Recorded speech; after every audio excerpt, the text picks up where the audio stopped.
Mr. Dominic Arena, what is your assessment of Thailand's telecom industry, especially with regard to the latest partnership between state-owned CAT Telecom and privately owned True Corporation?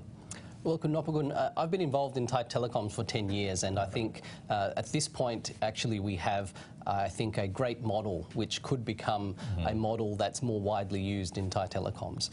With that deal in particular, or that model, I think it has benefits in bringing 3G to Thailand faster.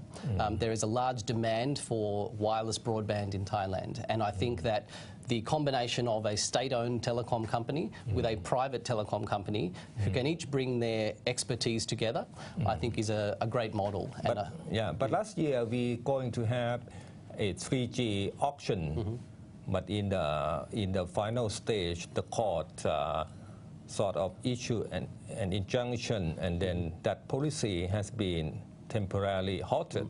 So what's the impacts of that decision? Well, I think firstly, many people called it a 3G auction, but it was an auction of a certain part of the spectrum, 2.1 gigahertz. Now, 3G can operate on many different parts of the spectrum, 850 like in the deal with CAT and True, and 900 megahertz as well. So that policy, which was to auction that spectrum, was under the NTC at the time, which is now the National Telecom Commission. Correct, and that's becoming the National Broadcasting and Telecom Commission right now. And I think one of the challenges that they had in that model was that we are in a situation where we have concessions from the old regime of 2G, and now we have the NTC who was wanting to auction spectrum for 3G, and there was a disconnect between how we would move from the TOT and CAT managed regime, which is the concession regime, into the new 3G licensing. And I think that was where, at the root cause, was where we had the issue, and this is why that did not proceed at the time it did. So that court injunction could be seen as a blessing in disguise, in your opinion? I think it could, yes. I mean, it's probably a good way to describe it, because now we have the operators, both state-owned and commercial, looking at other options for 3G. Because 2.1 gigahertz is not the best frequency for rolling out 3G nationwide in a big country like Thailand, where you have a lot of regional and rural demand. Because it's high frequency, you need more base stations. Whereas if you roll out on, say, 850 or 900, you can use less base stations to cover the same area. So the investment is lower, therefore the risk is lower, and it can bring lower prices for consumers as well. Since you are one of the consultants of the CAT and True partnership, what the Thai public can expect from this partnership? Well, I think this partnership, it's being criticised a little by some academics, and I must say that if we consider the history and the concession regime and the letter of the law, some people may say, well, it contravenes some laws. But I like to look at the practical side. What is the benefit to the consumer, and how do we find a solution to move forward, not just say it contravenes ABC of some law. I think that it is a great deal for the consumer, first and foremost, because they will get 3G this year in Thailand, and they will get it and be able to use the devices. You know, people have iPhones, I see, you know, you have, many people have. They can't use them fully today. There's huge demand for broadband in Thailand, and people can afford the devices. They've already bought laptops, iPads, iPhones, but they can't use the network because they're not there yet. What is the timeline then for 3G services nationwide? I expect 3G would be available within this year. So in the second half of this year, I do think we have a light at the end of the tunnel where, whether it be through CAT and True or some other means, I think we will have 3G this year. How much the coverage? I mean, how many provinces or area will be covered? Well, I think my understanding and you know, based on my experience, is that normally you would have an initial rollout in Bangkok, Chiang Mai, maybe Phuket, the East Coast, the industrial commercial areas of the country, but you will very quickly get a nationwide rollout because the investment case is there.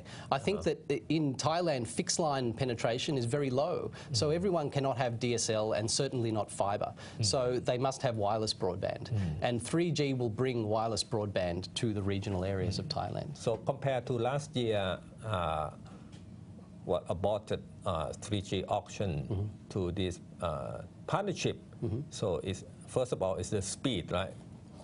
It's faster to roll out the 3G services. I think under the partnership that CAT has struck with True, I think that could be a very fast rollout. Of course, there are people challenging it, but I think if it was allowed to run its course commercially, it could be very quick. And I think you could have far less base stations, so yes, faster rollout on 850 instead of 2.1 gigahertz. Yeah, and the government also have what they call the national broadband policy, how that broadband policy has anything to do with this partnership between CAT Telecom and the True. I think it's very closely linked, and you know, I'm aware of the Thai NBN policy, and I think it's a great thing. And if you look at Thailand, as I just mentioned, fixed line penetration is very low. So a national broadband network policy, which will bring many benefits to business and consumers in Thailand, has to have wireless as well as fixed. So, and in other countries where they have fibre in many places, people think about national broadband as fibre, but it's not just fibre. It's fibre plus DSL plus wireless broadband, and that is the practical solution. So I think Thailand and the Ministry of ICT is being very practical, and I think that if we get 3G, whether it be through TOT, CAT, through AASD, TAC, True, etc., I think it should play a role in a national broadband policy. So the Thai people can expect speedy 3G and broadband services in coming months. You said in the second half of this year. Is that correct? I hope so. I know that unfortunately one of the aspects of the Thai telecom industry is that every time we think we're moving forward, something makes us take a step back. I hope now that is not the case, and I hope that people look for the solution to make things better rather than talk about why something cannot happen. And if we can do that as a whole industry, then I think there would be 3G this year, and there will be benefits for everyone in Thailand.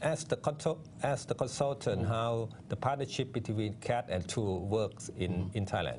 Okay, so what I can say that I guess that has been publicly you know, talked about is it's a 3-level model. So it follows standard principles of network company, operating company, and master wholesaler and service provider businesses at the top level. So CAT Telecom, which has very strong expertise in towers and transmission, it will have the network part of that business. There will then be a cooperation on the operating part of the business, which is the electronics and the network management, etc. And then there will be another level where CAT, as the owner of its spectrum, would wholesale that as the master wholesaler to service providers, of which one would be itself. CAT would have a 3G business nationwide, which is something it doesn't have today. And True would also have a service provider business, and other service providers could also start businesses. And in terms of end-user services, what we can expect in terms of education, healthcare, or government services from 3G and broadband? I think broadband and 3G are great enablers of ICT, information and communications technology, and we've seen it all around the world, and that helps economic growth, productivity, it helps consumers in many ways, businesses in many ways. And in Thailand, I think you will find that, as has been mentioned by MICT with the national broadband policy, e-health, e-government, e-education are all enabled by having affordable, efficient and available broadband services around the country. So I definitely think those services will benefit people from 3G and broadband. From the second half of this year onward? I think, as I said, yes, as long as we don't have any unforeseen circumstances again that cause us to take a step back, I'm very much hoping. So far, is there any problems, in your opinion, as the consultant? Look, I can't talk specifically about anything under confidentiality, but what I can say is that publicly, some people, particularly some academics, are saying that are criticising the deal.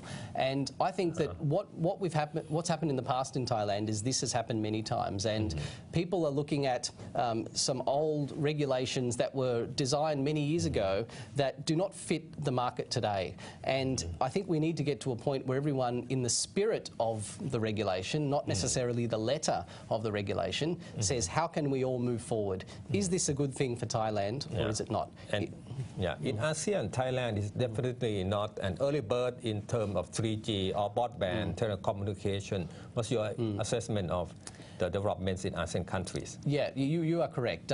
Unfortunately, because of some of these legacy issues, Thailand is one of the last, if not the last, to move to 3G in Thailand commercially. All the countries around Thailand, developing and developed, so from Singapore through to Indonesia, Cambodia. Laos, all have 3G services. Malaysia, Vietnam, etc. So we are one of the last. Yes, unfortunately we are. And what about broadband? Broadband, I mean, I think that in the last 2 years we've had a huge growth in fixed broadband in Thailand. We've had new companies sprout up which have licenses that they've been able to get from NTC to become broadband operators, service providers. TOT has rolled out more DSL. So I think we are still very low in penetration. We're still around 3 to 5% or so penetration of broadband, which is one of the lowest again in the region. But again, I think that needs to take a jump from 3G. We cannot assume in Thailand that outside of Bangkok we're going to have large fixed broadband, and that's what's holding us back right now. So thank you, Mr. Dominic Arena, for joining our program. Thank you, Kun Nopakun.